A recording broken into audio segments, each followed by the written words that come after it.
Coach, just wondering what you've been observing as you've watched your players and trying to grapple with all of these issues of the day, and how that stood out to you in this unique circumstance with everything that's going on. What stood out the most to you the last couple of days?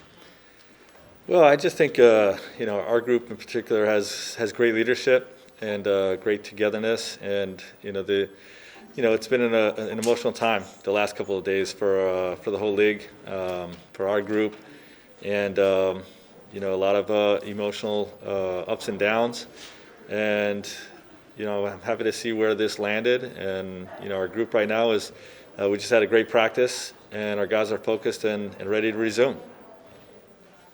Yeah, Frank, towards that end, how does that balance go, where you get on the court and you try to focus on basketball in Game 5 with the Blazers, and yet, these last 48 hours and change, really going back the last several months, all that you and the players have been trying to deal with from a cultural and a social and all of that perspective?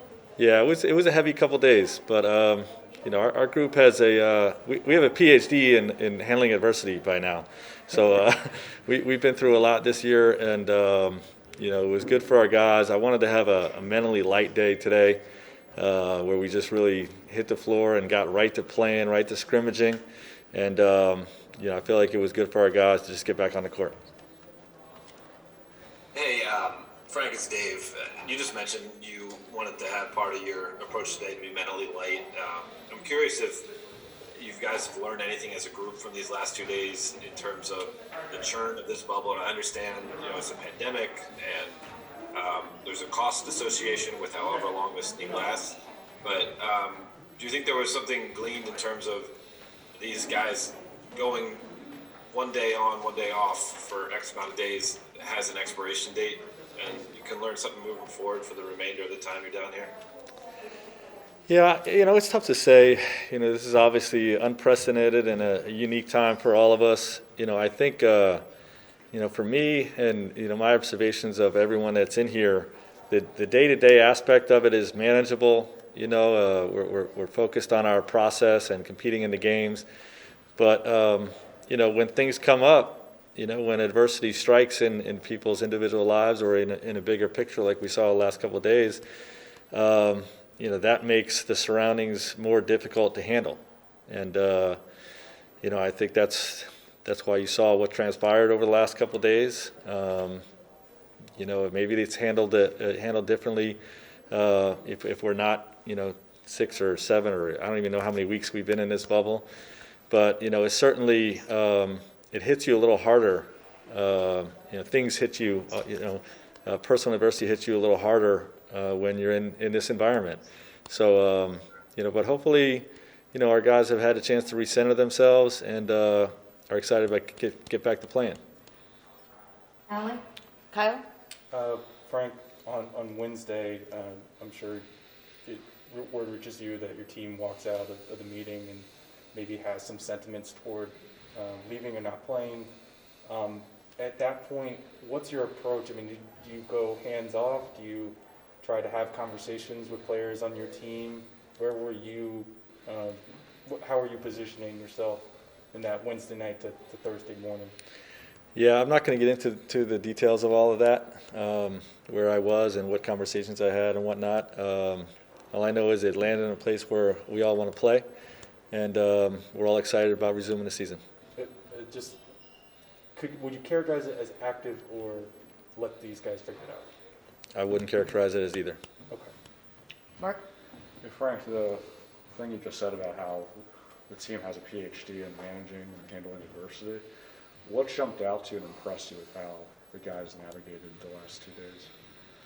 Well, they communicate, and they love each other, and when you have genuine feelings for each other and a commitment to one another, I think you can lean on each other, in tough times. And I did see that with our group this last couple of days, and like I said, we're all happy to get back on the basketball court. Tanya? Danny described the scene to us of everybody's napping and suddenly they get a knock on the door and they've got there's an emergency team meeting got to talk. What were you doing when you heard? Yeah, I woke up to a bunch of texts and an ESPN alert on my phone that the Bucks had boycotted the game, And that's how I learned about it. And did you guys did you have the guys do anything yesterday, or was there a gym open to them if they wanted to, or just? We had a gym open, but we made it a complete off day. Okay.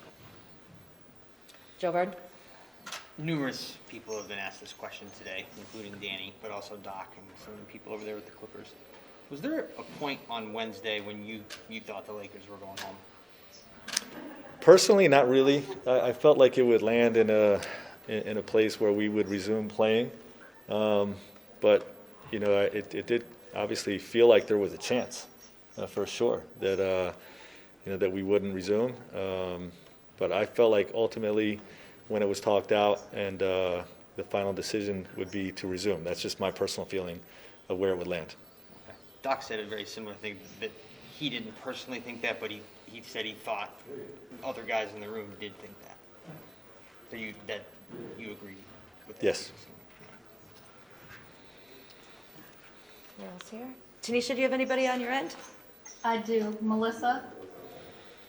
Hey Frank, obviously with LeBron being the face of the league, just from what you've observed the last couple of days, how much responsibility and how much of an emotional toll has this all taken? You really have to ask him that. You know, he's always a tower of strength for our guys and a great leader, and that hasn't been any different in the last couple of days. So, like I said, you know, he was excited to get back on the basketball court today. Our whole group was excited to get back on the basketball court, and we're excited to resume play. The last two on my end will go Brad Turner. All right, Frank.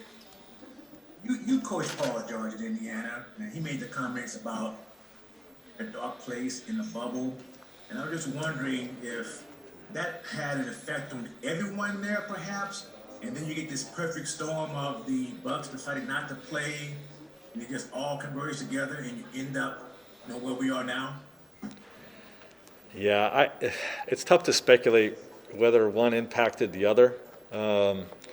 You know, obviously Paul made his comments, and you know, shortly after that, the Bucks did what they did, and the rest of the league did what we did. But you know, it's tough to make the correlation between the two. I don't really know if one impacted the other. Thank you. Brian Kamenetsky. Thank you.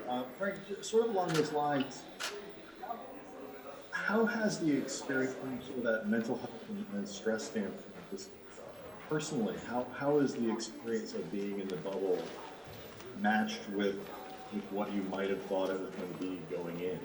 It does seem a lot of players are talking about that mental stress. It's definitely a mental challenge. You know, like I said, we have a great group to be around.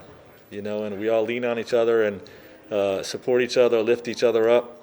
I've got a great foundation at home with my wife and two daughters that you know, I'm in communication with all day, every day, and you know, they keep me lifted as well. I keep them lifted. You know, it's for all of us in the bubble. It's even harder for the families of us that are in the bubble. You know, so you know, it's important that we're all trying to lift each other up and support each other. So, you know, I don't know what expectations I had coming into it, but it definitely has been a mental challenge. But you know, one that, like I said earlier, you know, when it's a normal day-to-day approach, we're focused in on the process, and it's manageable. It's when adversity strikes. You know, someone loses a loved one, or you know, someone outside the bubble is sick, or you know. Jacob Blake, you know, incident happens. All these things that challenge us mentally, emotionally. That's when the bubble gets difficult.